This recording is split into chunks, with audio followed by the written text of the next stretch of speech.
ओमरहं सुगुरुशरणं विघ्नहरणं मिटे मरणं सहज हो मन जगे चेतन करे दर्शन स्वयं के हम करे दर्शन स्वयं के हम। मेरे सभी आराध्य गुरु भगवंतों को वंदन करता हूँ। दोस्तों, पेप टॉक की सीरीज़ में आज का हमारा विषय है रक्तपित्त। बहुत सारे स्टूडेंट्स की ये डिमांड आई कि रक्तपित्त इस व्याधि को किस तरह से समझा जाए, इस पर किस प्रकार से विचार किया जाए, संहिताकारों के मत से भी तथा आधुनिक परिप्रेक्ष्य में भी, इसलिए इस विषय को लिया गया है। तत्पूर्व मैं ये चाहता हूँ कि जो भी ये डिवाइन वैद्यत्व का कोर्स कर रहे हैं स्टूडेंट्स, विद्यार्थी, जिन तक भी ये ऑडियोज़ पहुँच रहे हैं, उनसे ये नम्र निवेदन है कि आप डिवाइन वैद्यत्व के प्रोटोकॉल्स को फॉलो कीजिए। मेरा यूट्यूब जो चैनल है true Ayurveda and Indian philosophies, इस पर जाकर डिवाइन वैद्यत्व की कंसेप्ट क्या है, एक 30 मिनट का वीडियो, इसे पूरी तरह से देखिए, उसमें क्या क्या करना है उसे समझिए। नहीं समझ में आता है तो मेरा व्हाट्सअप नंबर है 9503504200, इस पर आप मुझे मैसेज कर सकते हैं। इस डिवाइन वैद्यत्व कंसेप्ट का मिशन ही यही है कि हमको एम्पावर करना है वैद्यों को, स्टूडेंट्स को, इतना उन्हें सक्षम बनाना है, समृद्ध बनाना है। जो चीज़ें कॉलेज में नहीं मिल रही है, जो बातें सीखने को, समझने को नहीं मिल रही है, वो सारी चीज़ें इस प्लेटफॉर्म पर आपको मिलेगी। इनोवेटिव तरीके से आयुर्वेद के सिद्धांत समझने को मिलेंगे, मोटिवेशन क्या है ये समझने को मिलेगा। अन्य शास्त्र का आधार लेकर, जैसे वेदांत, अरहत, जैन दर्शन, भगवत गीता, इनका आधार लेकर हम अपने जीवन को और कैसे सुंदर बना सके, आयुर्वेद को और अच्छी तरह से कैसे समझ सके, ये सब आपको समझने मिलेगा। तो इतनी पार्श्वभूमि के साथ हम आगे बढ़ते हैं। रक्तपित्त की संप्राप्ति पहले तो देखेंगे। रक्तपित्त दोस्तों, महागद इसे कहा गया है, अग्निवत शीघ्रकारी कहा गया है, महागदम महावेगम ऐसा उसका विशेषण है। इसलिए ये व्याधि, इस व्याधि में अत्येक कंडीशन, इमरजेंसी आने की बहुत ज़्यादा शक्यताएं होती हैं, इसलिए इसे हमें ध्यान से समझना है। ऐसी कंडीशंस हमें देखने को मिलती है, आईसीयू में मिलती है, या पेशेंट जब अत्यायिक अवस्था में जाता है तो तत्पूर्व भी ये कंडीशंस देखने को हमें मिलती है। तो इसकी संप्राप्ति सर्वप्रथम हमें समझनी है, उसके लिए हमें हेतु पता चाहिए। तो ये हमारा जो पेप टॉक रहेगा वो रेगुलर क्लासेस की तरह नहीं रहेगा कि हम वर्ड टू वर्ड जाएंगे। इसमें आपको कुछ क्रक्सेस बताऊंगा, इंपॉर्टेंट थिंग्स बताऊंगा, कुछ बातों को ऐसे ही आराम से छोड़ दिया जाएगा आपको आधा बताकर, ताकि आप उस पर खुद का चिंतन करें, पढ़ें और फिर से मुझे सवाल करें या अपने आप से सवाल करें कि सही जा रहा हूँ नहीं।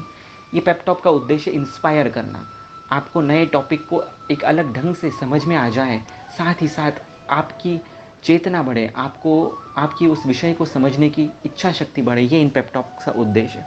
तो रक्तपित्त के हेतु आप देख सकते हैं निदान स्थान में दिए हुए हैं, चरक निदान स्थान दूसरे अध्याय में सब जो हेतु दिए हुए आप एक बार पढ़िए। उसका मैंने क्लासिफिकेशन किया है कि ज़्यादा करके जो हेतु है ये उष्ण तीक्ष्ण गुण प्रधान है।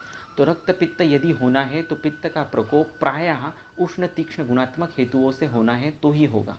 अन्य अगर हेतु उसमें आते हैं पित्त के, यानी कि उष्ण, तीक्ष्ण, द्रव, स्निग्ध, क्षार, अम्ल, लवण, इन सब का यदि अतिरेक हो जाए तो अन्य कोई पित्तज व्याधि होगा, जैसे पांडु होगा, कामला होगी, लेकिन रक्तपित्त नहीं होगा। तो रक्तपित्त होने के लिए उष्ण तीक्ष्ण गुण का प्राधान्य होना, ये सर्वप्रथम इम्पॉर्टेंट बात है। ये आपको हेतुओं से पहले समझना है, फिर हम संप्राप्ति की ओर जाएंगे। किस प्रकार से ये हेतु संप्राप्ति को अफेक्ट करते हैं, किस प्रकार से मैनिफेस्ट होते हैं। तो संप्राप्ति देखिए, निदान स्थान की संप्राप्ति और चिकित्सा स्थान की संप्राप्ति अलग अलग है रक्तपित्त के इसमें। तो वो ऐसी क्यों है और उन दोनों का सुसंगत अध्ययन करने से हमें क्या मिलेगा, ये आपको इस पेप टॉक से मिलेगा। तो निदान स्थान की संप्राप्ति कुछ इस तरह है। तस्यैव अपचारतः पित्तं प्रकोपम आपद्यते लोहितं च स्वप्रमाणम अतिवर्तते तस्मिन् प्रमाणम अतिवृत्ते पित्तं प्रकुपितं शरीरम अनुसर्पद्यदेव यकृत्प्लीह प्रभवानां, यहाँ से इंपॉर्टेंट है, लोहित वाहनाम च स्रोतसाम लोहित अभिषंद गुरुणी मुखानि असाध्य प्रतिरुंध्यात तदेव लोहितम दूषयति। तो इसमें क्या कहा है, सारांश यही है कि पित्त वृद्धि कर आहार विहार से पित्त बढ़ जाता है और पित्त के बढ़ने की वजह से रक्त भी बढ़ जाता है। और बाद में कहा गया है कि रक्त वह के जो स्रोतस है, उनके जो मुख है वो अभिषंद गुरु, इन गुरुओं के कारण प्रतिरुंध्यात, वहाँ पर स्रोतो अवरोध हो जाता है, स्रोतो अवरोध हो जाता है, जिसके कारण रक्तपित्त हो जाता है। अभी यहाँ पर कहीं पर भी यह बताया गया नहीं है कि रक्तपित्त के लिए रक्त का ऊर्ध्व मार्ग से या अधो मार्ग से बाहर निकलता है, ये कहीं पर भी बताया गया नहीं है। तो ये इसको कैसे समझेंगे हम? तो इसके लिए चिकित्सा स्थान की संप्राप्ति हमें देखनी होगी कि वहाँ पर क्या बताया गया है। और इसमें कोई डिटेल में भी बताया नहीं गया है कि पित्त का प्रकोप हो गया, वो रक्त में चला गया, रक्त भी बढ़ गया और फिर वो अभिषंद मुखानी गुरुनी स्रोतांसी, वहाँ पर ऐसी प्रकार की संप्राप्ति कर दी रक्त व स्रोतस में, लेकिन फिर भी क्लैरिटी नहीं आती है। तो क्लैरिटी के लिए हम चिकित्सा स्थान में देखेंगे यहाँ की संप्राप्ति क्या है। तो तैर्हि हेतुभिः समुत्कृष्टं पित्तं रक्तं प्रपद्यते तद योनित्वात् प्रपन्नं च वर्धते तत् प्रदूषयत् तस्य उष्मणा, ये इंपॉर्टेंट लाइन है, तस्य उष्मणा द्रवो धातोर्धातोर्धातोः प्रसिच्यते स्विद्यतस्तेन समवृद्धिं भूयस्तदिति गच्छति। चरक चिकित्सा स्थान, चतुर्थ अध्याय, 8 नंबर का श्लोक। इसमें क्या बताया? थर्ड लाइन बहुत इंपॉर्टेंट थी, तस्य उष्मणा द्रवोर्धातोर्धातोर्धातो प्रसिच्यते। किसकी उष्णता? तस्य, षष्ठी है, किसकी उष्णता? तो पित्त की उष्णता। इसके कारण क्या होता है? द्रवोर्धातोर्धातोर्धातोः प्रसिच्यते, मतलब पित्त जब ऐसा बड़ा हुआ, पित्त जो मैंने पहले बताया था कि उष्ण और तीक्ष्ण गुण से बड़ा हुआ है, इसमें फिलहाल के लिए हम देख रहे हैं कि उष्ण गुण के कारण बड़े हुए पित्त से मानव धातुओं का स्वेदन हो रहा है, क्योंकि स्वेदन है उष्णहा, ये आप जानते हैं, ये हेमाद्रि में दिया है वाग्भट सूत्र स्थान 1 में, कौन से गुण का क्या क्या कर्म है।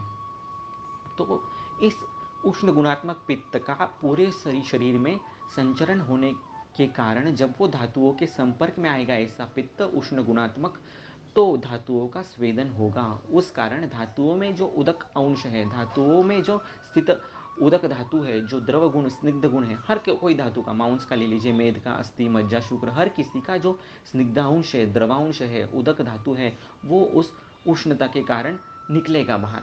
इन शॉर्ट धातुओं का स्वेदन होगा, जिसके कारण वो जो द्रव पदार्थ है वो सब सारे उस रक्त में आ जाएंगे, क्योंकि पित्त तो रक्ताश्रयी है और पित्त ने स्वेदन करने के कारण वो सब द्रव पदार्थ जो है वो उसमें आ गए, द्रव स्निग्ध गुणात्मक। तो अभी रक्त बढ़ गया, किस कारण से बढ़ गया? तो ये द्रव स्निग्ध गुणात्मक जो चीज़ें आ गई ये धातुओं के कारण।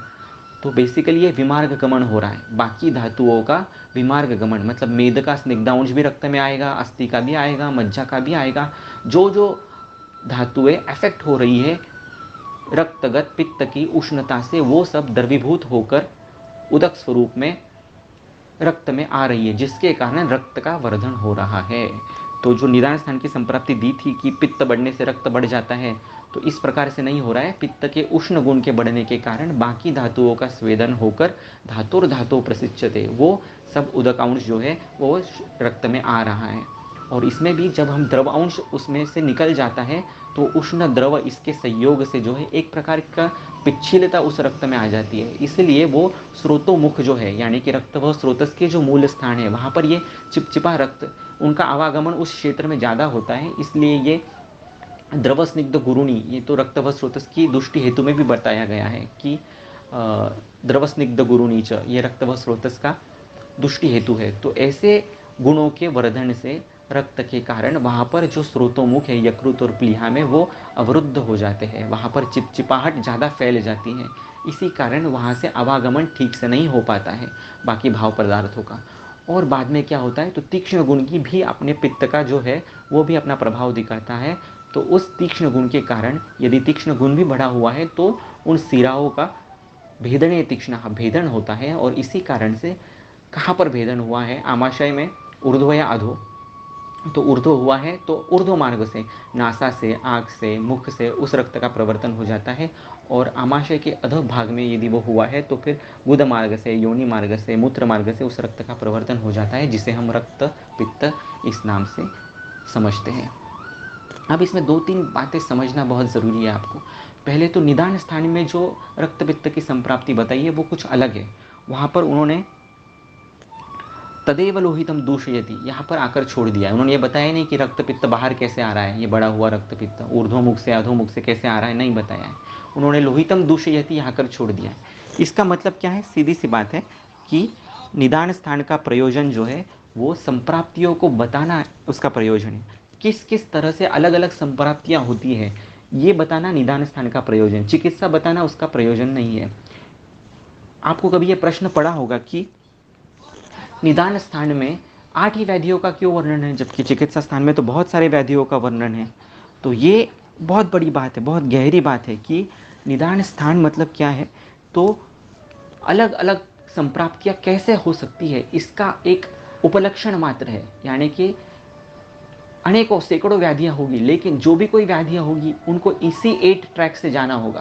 That is the beauty of Charak, कि कोई भी संप्राप्ति आप जग की उठा लो, भूतकाल, भविष्यकाल, वर्तमान काल की व्याधियों का, फिर चाहे वो SLE हो, रूमेटाइड आर्थराइटिस हो, डायबिटीज़ हो, कैंसर हो, वो समझने के लिए आपको निदान स्थान ही समझना पड़ेगा। ये 8 अगर आपने समझ लिए कि ज्वर क्या होता है, रक्तपित्त क्या, गुल्म क्या, तो उक्त या अनुक्त कोई भी व्याधि इन संप्राप्तियों में बिठाया जा सकता है। इसलिए आपको ये 8 व्याधियों की संप्राप्ति बखूबी समझनी है, बखूबी जाननी है। इससे आप लिटरली कौन से भी व्याधि, आप मुझे कोई भी व्याधि दे दीजिए, मैं आपको इन 8 में से उनका अमेलगमेशन कैसे होता है वो आपको बताऊंगा। ज़रूरी नहीं कि हर एक व्याधि ज्वर ही हो, कॉम्बिनेशन भी हो सकता है। ज्वर और यक्ष्मा का कॉम्बिनेशन, ज्वर और उन्माद की संप्राप्ति का कॉम्बिनेशन, रक्तपित्त और गुल्म की संप्राप्ति का कॉम्बिनेशन, लेकिन होगा ये 8 में ही। तो चिकित्सा स्थान के भी आप कोई भी अध्याय देख लीजिए, फिर अर्श हो, ग्रहणी हो, पांडु हो, जिनका वर्णन निदान स्थान में नहीं है, उनकी भी संप्राप्ति जो है वो कहीं ना कहीं 8 व्याधियों में ही बैठती है। हर एक व्याधि की एक पंच लाइन निदान स्थान में दी हुई है। फॉर एग्जाम्पल, ज्वर में अग्निमांद्य नहीं होता है, ज्वर में अग्नि का विमार्ग गमन होता है, ये पंच लाइन दी हुई है। रक्तपित्त में क्या दिया है कि धातुओं का विमार्ग गमन रक्त में हो रहा है, दूसरे धातुएं रक्त में आ जा रही है, ये उसकी पंच लाइन है। प्रमेह में क्या है, निदान दोष दुष्य विशेषभ्य, कि किस प्रकार से धातुओं का शैथिल्य, निदान का वैपरीत्य और दोषों की बाहुलता, इन तीनों का संगम किस प्रकार से व्याधियों को कारणीभूत है। इस प्रकार से अलग अलग एंगल से इम्पॉर्टेंट 8 एंगल्स अलग अलग व्याधियों में दिए हैं, और ये सब एंगल्स किस प्रकार से एक व्याधि को करने में कारणीभूत होते हैं ये बताया गया है। So that is the beauty of निदान स्थान। चिकित्सा स्थान क्या है, तो चिकित्सा स्थान ये चिकित्सा के लिए इम्पॉर्टेंट है। कोई अवस्थिक चिकित्साएं हो, जैसे भी ग्रहणी है, तो ग्रहणी को आप ज्वर के एंगल से भी समझ सकते हैं, गुल्म से भी समझ सकते हैं।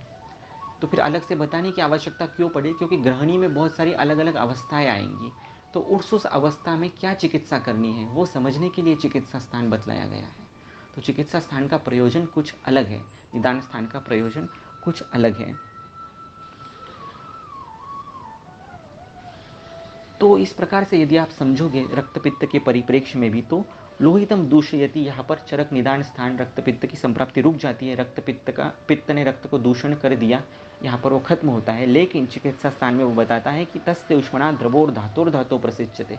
इसका ये मतलब हुआ है कि इसका चिकित्सा में उपयोग होगा इस संप्राप्ति का।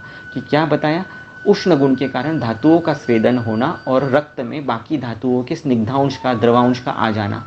तो इन तीनों बातों को पकड़कर ही रक्तपित्त की चिकित्सा आगे बताई गई है कि स्वेदने उष्णः यदि है तो स्वेदन की अपोजिट ट्रीटमेंट क्या है। हमने देखा था लंघन गृहिणी में, स्वेदन का अपोजिट स्नेहन नहीं होता है, स्वेदन का अपोजिट होता है स्तंभन। तो रक्तपित्त में स्तंभन चिकित्सा इंपॉर्टेंट है। ऑफकोर्स आम दोष का पचन करने के बाद लंघन के उपरांत डायरेक्ट स्तंभन करने के लिए नहीं बोला गया है। आप रक्तपित्त का वर्णन भी देखोगे निदान स्थान में, तो उन्होंने बताया है कि अगर डायरेक्ट रक्तपित्त का स्तंभन कर दिया जाए, वो दूषित रक्त निकल रहा है उसे निकलने दीजिए पहले, तो बल और माउंस की परीक्षा कर और पहले ही आपने स्तंभन कर दिया तो इससे अनेक घोर उपद्रव हो सकते हैं, जैसे अर्श हो सकता है, हृदरोग हो सकता है, मूत्रकुच्छ हो सकता है, कुछ भी हो सकता है। इसलिए उपेक्षा एव भेषजम, पहली चिकित्सा क्या है, उपेक्षा करना।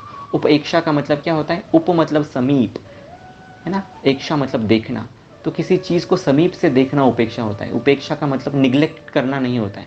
जैसे मानो आपने दूध रख दिया गैस के ऊपर, आपकी माँ ने आपको बता दिया कि ये दूध जब उबल जाएगा तब मुझे बता देना, आप तब तक देखते रहो। तो उनका तात्पर्य ये नहीं कि आप देखते ही रहो उसको, उबल गया नीचे भी गिर गए तब तक देखते रहो, इसका उसका तात्पर्य नहीं है। तो एक विशिष्ट स्टेज पर वो दूध जो है वो उबला है, अभी नीचे गिरने ही वाला है, तब आप उसको गैस को बंद कर दीजिए। ठीक उसी तरह रक्तपित्त को आपको ऑब्जर्व करना है कि बल माउंस का परिक्षय तो नहीं हो रहा है, तब तक मैं सिर्फ उसको जाने दूंगा। एक बार कुछ लक्षण ऐसे दिखने लग जाए कि शायद अभी माउंस क्षय के मार्ग पर है, रक्त अभी बल हानि होने के मार्ग पे, उस समय हम स्तंभन चिकित्सा का उपयोग करेंगे।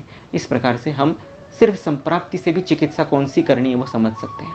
दूसरा इसमें वेरी इंपॉर्टेंट बात गई कि विमार्ग गमन, धातुओं का विमार्ग गमन किस प्रकार से होता है। इस पर कोल्हटकर सर का एक बहुत सुंदर आर्टिकल है कि धातुओं का अभ्यंतर विमार्ग गमन, ये अगर आपको मिला तो इसे ज़रूर पढ़िएगा। इसमें क्या होता है कि एक धातु में दूसरे धातुओं का आ जाना, ऐसी संप्राप्तियाँ आज हमें बहुत दिखती है। जैसे आज हम हम देखेंगे तो कैंसर जैसी चीज़ है जिसमें क्या हो रहा है बेसिकली, जैसे मान लीजिए ब्रेस्ट कैंसर हो रहा है, इनको कीमोथेरेपी, रेडिएशन थेरेपी दी जा रही है, तो उसमें जो उष्ण गुणात्मक वो कीमोथेरेपी, रेडिएशन थेरेपी है, उससे बाकी के धातुओं का भी रुक्षण हो रहा है, बाकी के धातुओं का स्नेह गुण कम हो रहा है, और ये धातुओं का स्निग्धांश कहाँ बढ़ रहा है, तो रक्त में बढ़ रहा है। और ये फिर से डिपेंड करेगा कि उस व्यक्ति में कौन सा धातु असारवान है, वहाँ का स्निग्धांश ज़्यादा निकलेगा बाहर। तो मान लीजिए ब्रेस्ट कैंसर में अस्थि धातु उसका सारवान नहीं है, तो वहाँ पर वो स्निग्धांश, अस्थि ऑलरेडी स्निग्धता कम है उसमें, और उसमें से यदि स्निग्धांश निकल जाए और रक्त में आ जाए तो अस्थि धातु और भी वीक हो जाएगा। इसीलिए हम देखते हैं कि ब्रेस्ट कैंसर जो है उसका मेटास्टेसिस बोन कैंसर में बहुत जल्दी हो जाता है। तो इस प्रकार संप्राप्तियाँ जो है, विमार्ग गमन की संप्राप्तियाँ, ये रक्त पित्त को समझने से समझी जा सकती है। बहुत बार बच्चे पूछते हैं कि मेद क्षय से प्लीह वृद्धि होती है, इसको भी आप समझाइए। तो इसको भी फिर से रक्त पित्त के एंगल से समझा जा सकता है। मान लीजिए रक्त का अभी पित्त का उष्ण गुण बढ़ा हुआ है रक्त में, तो अभी स्निग्धतम धातु कौन सी है, तो मेद धातु है, क्योंकि अस्थि मज्जा शुक्र ये नॉर्मली जब गंभीर धातुएं विकृत होती है तब ये संप्राप्तियाँ होती है। नॉर्मल व्याधियों में मेद तक ही संप्राप्ति अभिव्यक्त होती है। तो सबसे स्निग्धतम धातु है मेद, वहाँ पर ये उष्ण गुणात्मक पित्त जाएगा तो मेद का जो स्नेह अंश है वो रक्त में आ जाएगा। अभी रक्त व स्रोतस का मूल स्थान क्या है, यकृत और प्लीहा। उसमें यकृत जो है वो स्रावी अवयव है, प्लीहा जो है वो ग्राही अवयव है। तो ये सब जो ब्लड है जिसमें एक्स्ट्रा स्निग्धांश आ गया है मेद का, वो सब जाकर प्लीहा में जमा होना शुरू हो जाएगा, और इसी के कारण प्लीहा की वृद्धि होगी। तो जैसा कि आपके टेक्स्ट में बताया गया है कि मेदक्षय में प्लीहा वृद्धि होती है, मतलब प्लीहा अपने स्थान से नीचे खिंचक जाती है, नीचे सरक जाती है, ऐसा उसका तात्पर्य नहीं है। तो मेदक्षय से प्लीहा वृद्धि इस तरह से होती है, मेद से स्निग्धांश का निकल जाना, उसका रक्त में आना, उस रक्त का मूल स्थान प्लीहा में जाना, और वहाँ पर वो स्निग्धांश जो है वो बढ़ते जाना, ये उसकी एबनॉर्मेलिटी है, ये उसकी विकृति है। तो इस प्रकार से अभ्यंतर विमार्ग गमन हो रहा है। ऐसी बहुत सारी संप्राप्तियाँ आज हम, फिर चाहे वो पक्षवद हो, कैंसर हो, बहुत सारी चीज इसमें हम बिठा सकते हैं। बहुत बार ऐसा होगा कि रक्तपित्ता पूरी तरह से मैनिफेस्ट नहीं होगा। ज़रूरी नहीं है कि रक्तपित्त में ऊर्ध्वक या अधोग मार्ग से रक्त बाहर ही आ जाए। यदि उष्ण और तीक्ष्ण गुणात्मक संप्राप्ति है तो डेफिनेटली वो फूटेगा, वो सिराएं विकृत होगी, और ऊर्ध्व और अधो मार्ग से रक्त बाहर आएगा, उसे हम रक्तपित्त कह सकते हैं। लेकिन कभी कभी ऐसे होगा कि सिर्फ उष्ण गुणात्मक ही हेतु है, सिर्फ तीक्ष्ण गुणात्मक ही हेतु है, सिर्फ उष्ण गुणात्मक ही हेतु है, तो तीक्ष्ण गुण तो उसको मिल नहीं रहा है, तो भेदन नहीं होगा सिराओं का, तो सिर्फ वो उष्ण गुण कुछ ना कुछ तो करेगा ना, वो रक्त बाहर नहीं आएगा शरीर के अंदर, लेकिन अभ्यंतर तो उसकी कुछ ना कुछ विकृति होगी। ऐसा बहुत बार इश्केमिया में हो सकता है, ब्रेन स्ट्रोक में ऐसी संप्राप्ति हो सकती है ना। यदि आप पक्षवत का एक रेफरेंस देखो सुश्रुत का, तो वो कहते हैं धातु क्षयात श्रुते रक्ते मंद संजायते अनलः पवनश्च परम कोपम याति। अब इसमें एक शब्द आया है धातु क्षयात, पंचमी विभक्ति है। धातु क्षय मतलब धातु क्षय से निर्माण होने वाले। श्रुते रक्ते, श्रुते रक्ते ये सप्तमी विभक्ति है। जहाँ पर भी सप्तमी विभक्ति का प्रयोग किया जाता है वहाँ पर एक चीज़ दूसरे में मिल जाती है, इस प्रकार का वर्णन होता है। मतलब वो आपस में मिली हुई है, निकल नहीं रहा है, उससे अलग नहीं है। तो श्रुते रक्त का मीनिंग हो रहा है कि रक्त का स्राव तो हो रहा है, लेकिन वो रक्त बाहर नहीं जा रहा है, शरीर के अंदर ही रक्त का स्राव हो रहा है। तो ये कुछ नहीं है, इंटरनल हिमरेज है, एक प्रकार का वो ऊर्ध्व रक्तपित्त ही है जो मैनिफेस्ट हो रहा है। और इसकी चिकित्सा फिर से पक्षवत के एंगल से भी देखो तो क्या है, स्वेदनम स्नेह संयुक्तम पक्षाघाते विरेचनम। वैसे ही चिकित्सा रक्तपित्त में भी बताई गई है। ऊर्ध्व रक्तपित्त में विरेचन है, अधोग में वमन है। तो ऐसे बहुत सारे एंगल्स होते हैं चिकित्सा के। आज हम देखते हैं कि बहुत सारे कॉरपोरेट वर्ल्ड में, आईटी इसमें, या हम लोग भी देखिए ज़्यादा से ज़्यादा समय स्क्रीन टाइम में बिता रहे हैं। आज तो कोरोना की वजह से और भी ज़्यादा समय उसमें बीत रहा है, 8-8 घंटे, 10-10 घंटे ब्लू लाइट के सामने। तो इससे होगा क्या, उष्ण गुणात्मक, अभी एक थियोरी आ रही है इलेक्ट्रोमैग्नेटिक, क्या बोलते हैं उसे, एक जनोपदध्वंस का एक आर्टिकल आया है कि मॉडर्न जनोपदध्वंस क्या है। तो इलेक्ट्रोमैग्नेटिक रेडिएशन के अंडर हम सब लोग चौबीसों घंटे रहते हैं। तो इस इलेक्ट्रोमैग्नेटिक रेडिएशन के कारण अनेक डर्मेटोलॉजिकल बीमारियां, साइकोलॉजिकल प्रॉब्लम्स हमें हो रहे हैं। तो ये एक प्रकार का सामूहिक जनोपदध्वंस आज हो रहा है इलेक्ट्रोमैग्नेटिक रेडिएशन के कारण। तो इसको भी यदि हम रक्तपित्त की धरती पर समझें तो उष्ण गुणात्मक हेतु जो है, ये blue light continuous electromagnetic radiation, उसका संपर्क हमारे आंखों से कंटिन्यूस हो रहा है। आंख क्या है? तो मज्जा का अवयव है, शुक्र का अवयव है, क्योंकि शुक्र के सार में लिखा गया है सौम्य प्रेक्षण क्षीरपूर्ण लोचना। क्षीरपूर्ण लोचन होना ये शुक्र का सारता का लक्षण है। और मज्जा का तो नेत्र अवयव है ही। तो जब ये उष्ण गुण का सेवन हम कर रहे हैं तो उसका डायरेक्ट इफेक्ट मज्जा और शुक्र पे गिरेगा, और मज्जा और शुक्र पे गिरेगा तो दोनों का ही काम प्रीति है। मज्जा की प्रीति कम होगी, इसलिए बॉन्डिंग कम होगा हमारा फ्रेंड से, फैमिली से, सोशल कोई भी चीज़ हमें जो है वो अच्छी नहीं लगेगी। अमर्ष की भावना होगी। रक्तपित्त का विप्रकृष्ट हेतु एक अमर्ष बताया है, रुद्र कोपम अमर्ष, यानी कहीं ना कहीं असहिष्णुता, ये भी हेतु है बहुत बड़ा।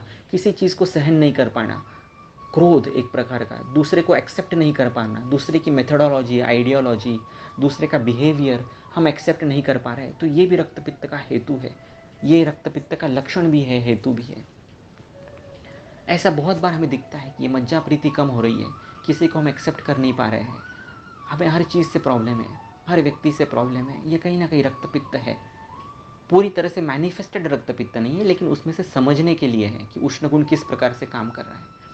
वैसे ही शुक्र प्रीति भी कम हो रही है। बहुत सारे लोग ऐसे भी आते हैं, वो कहते हैं कि हम एक एक महीना मैथुन नहीं करते हैं, टाइम ही नहीं मिलता है, या तो इच्छा ही नहीं रहती है। तो ये भी गलत बात है, अति मैथुन भी गलत बात है। मैंने लेख बीच में पेप टॉक दिया था, शुक्र का शुक्रिया। तो शुक्र का शुक्रिया मतलब क्या? ब्रह्मचर्य भी नहीं और अब्रह्मचर्य भी नहीं, उसका बैलेंस, कौन से ऋतु में कितना करना है, इसका बैलेंस, ये शुक्र का शुक्रिया है। तो बहुत सारी इनफर्टिलिटी का आज कारण पीसीओडी या स्पर्म काउंट कम होना ये नहीं है, तो मैथुन प्रवृत्ति ही ना होना, या गलत समय में मैथुन होना, विदग्धे मैथुनम, जैसे पांडु की संप्राप्ति में बताया है। इस प्रकार के हेतु ज़्यादा दिखते हैं।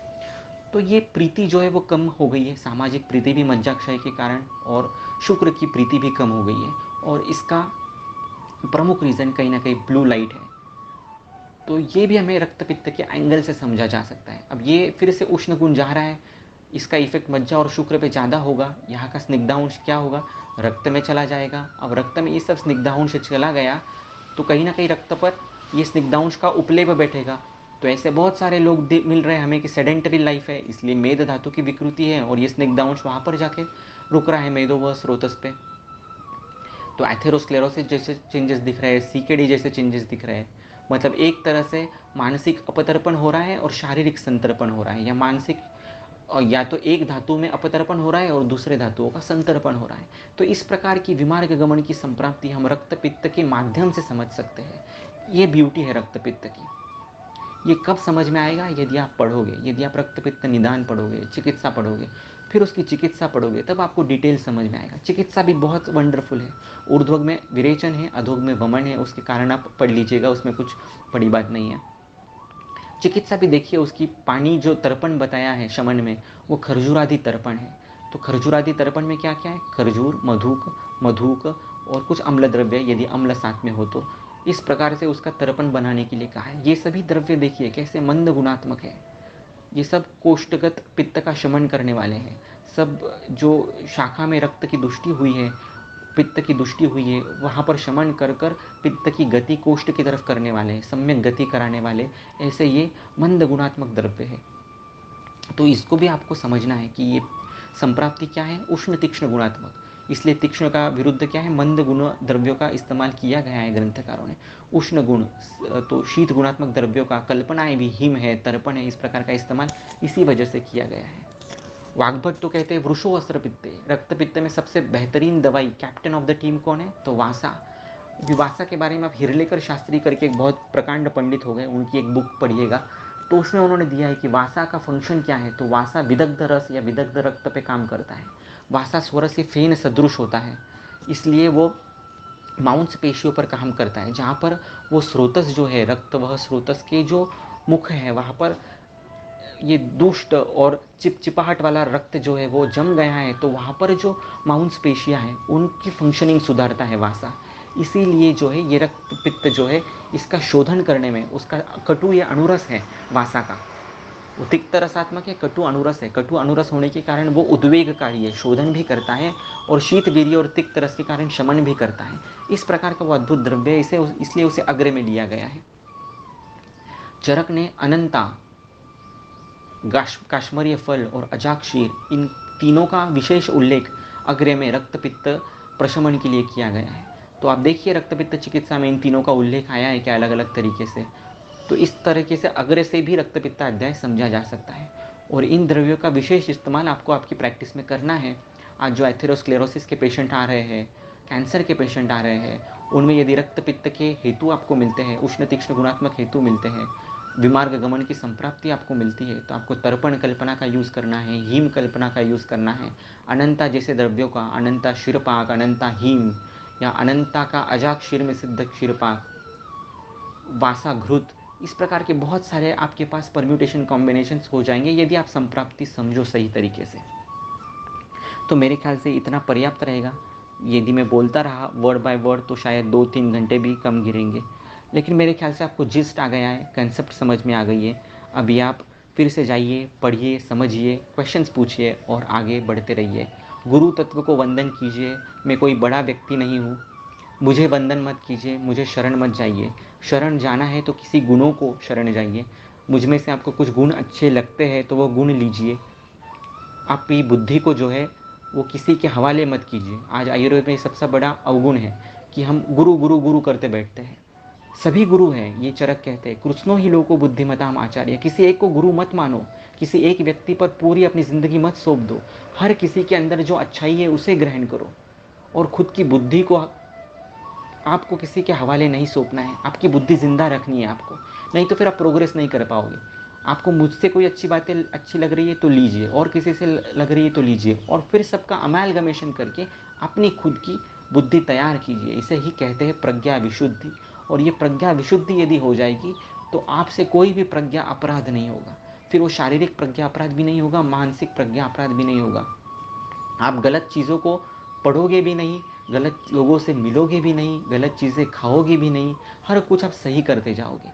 और जब आपकी ऐसी प्रज्ञा विशुद्धि होगी तो आप आपके पेशेंट को जनस्य आशय आलक्ष्य, उसको क्या ज़रूरी है उस हिसाब से उतनी ही चीज़ें, उतनी ही बातें उस पर पहुंचा पाओगे कि आप इतना कर लो, तो अपने आप उसकी भी प्रज्ञा विशुद्धि होते चली जाएगी। ये ब्यूटी आयुर्वेद सही तरीके से समझने से, सीखने से आती है। पारायण करना बहुत ज़रूरी है। भक्ति योग से चरक को रात में सोते वक्त हक करना बहुत ज़रूरी है। चरक ने बताई हुई बातों को फॉलो करना, दिनचर्या को फॉलो करना बहुत ज़रूरी है। ये जब आप करोगे तो चरक आपके कंधे पर बैठकर आपको गाइड करता है। चरक आपकी वाणी पर बैठकर आपको बुलवाता है, आपके थ्रू, आपके माध्यम से। That is the beauty of भगवान चरक। ओके, सो इतना आज के लिए पर्याप्त होगा। Thank you very much.